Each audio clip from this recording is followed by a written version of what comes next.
వస్తున్నాడు అబ్బాయి వస్తున్నాడు.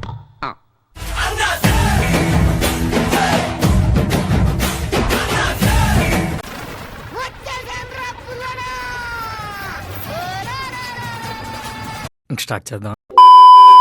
హాయ్ గాయ్స్, కల్కి 2898 AD సినిమా చూస్తాను భయ్య. మంచిది. సినిమా ఎలా ఉందంటే సో అందుకే ఈ సినిమాకి నేను ఇచ్చే రేటింగ్. మీ డబ్బా తొండకు విగ్గుపెట్టినట్టుగా ఉన్నది. ఈ సినిమా స్టోరీ చాలా సింపుల్ భయ్య. ఈ సినిమాలో కాంప్లెక్స్ అని ఒక ప్లేస్ ఉంటుంది భయ్య, కానీ స్టోరీ అంత కాంప్లెక్స్గా ఉండదు. ఒకసారి వెళ్ళరా, నీతో మాట్లాడాలి. రారా. Iron scale ఎవడెవరుందమ్మా? ఐరన్ స్కేల్తో కొట్టకూడదు కదా, వుడెన్ స్కేల్ ఇవ్వండి. కల్కి భగవానుడు దీపిక కడుపులో పుడతాడు భయ్య. కమల్ హాసన్ ఏమో ఈ సినిమాలో కాళీ క్యారెక్టర్ ప్లే చేశారు భయ్య. అయన్నొద్దు, పాయింట్కి రా.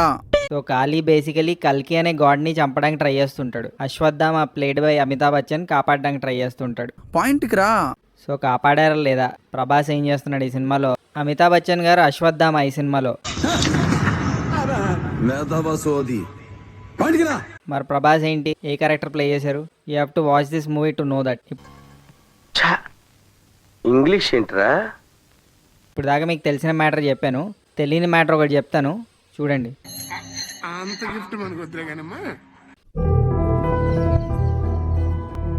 ఏంట్రా ఖాళీగా కూర్చున్నావు? మళ్ళీ మొదలెట్టారా? ప్రశాంతంగా ఉండనవర్రా? బతకనేరా మమ్మల్ని? Welcome back after commercial break. Performances విషయానికి వస్తే అమితాబ్ బచ్చన్ గారు బాగా చేశారు భయ్య. కమల్ హాసన్ గారి క్యారెక్టర్ కి ఒక అసిస్టెంట్ ఉన్నాడు భయ్య, ఆయన కూడా బాగా చేశాడు.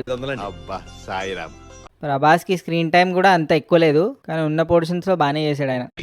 అడ్రస్ చెప్పు నీది ఒకసారి. అడ్రస్ పెట్టు, నాకు పెట్టు అడ్రస్ పెట్టు, ఫాస్ట్ పెట్టు అడ్రస్. నువ్వు నాకు అడ్రస్ పెట్టు, నాకు అద్దరికి అడ్రస్ పెట్టాలి. నువ్వు అడ్రస్ పెట్టు, అడ్రస్ పెట్టు. అడ్రస్ పెట్టు, నీకుంది. యాక్షన్ ఎపిసోడ్స్ అంత గ్రేట్ గా లేవు భయ్య అన్ఫార్చునేట్లీ. డిసప్పాయింట్ చేశాయని చెప్పాలి. సినిమా మొత్తం గ్రీన్ స్క్రీన్ లోనే తీశారని తెలిసిపోతుంటది భయ్య. వెళ్ళరా, వెళ్ళి ఇంట్లో ఏదైనా పని చూసుకోపో. బ్యాక్గ్రౌండ్ స్కోర్ కూడా ఓకే ఉంది భయ్య.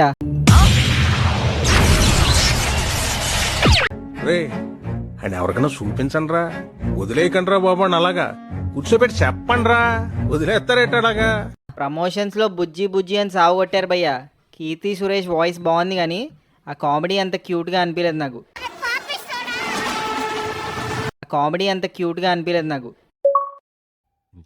పెద్ద మాట అన్నాడు సరాడు.